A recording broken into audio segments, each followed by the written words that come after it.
এরা ল্যাদ খাচ্ছে। কালকে ছিল কালী পুজো, আজকে সকালে এখন জোরদার রান্না বান্না হচ্ছে। কি রান্না হচ্ছে? কুমড়ো শাক, চিংড়ি মাছ চচ্চড়ি হচ্ছে, মাংস হবে, পাবদা মাছ ঝাল হয়ে গেছে।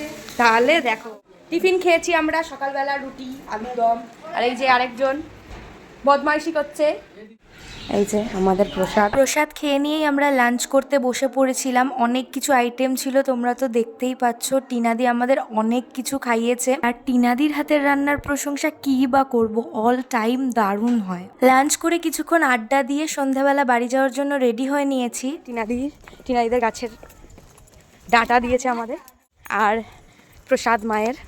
আমরা বাড়ির দিকে রওনা দিচ্ছি। টিনাদিদের বাড়ির আশেপাশে প্রচুর ডাঁটা গাছ আর প্রচুর ডাঁটা হয়েছে, সেটাই তোমাদের সাথে শেয়ার করছিলাম। আজকের মিনি ব্লগটা এখানেই এন্ড করছি। টিনাদিদের বাড়ির পুজোর ব্লগ কেমন লাগলো অবশ্যই কমেন্ট করে জানিও। দেখা হবে নিউ মিনি ব্লগে।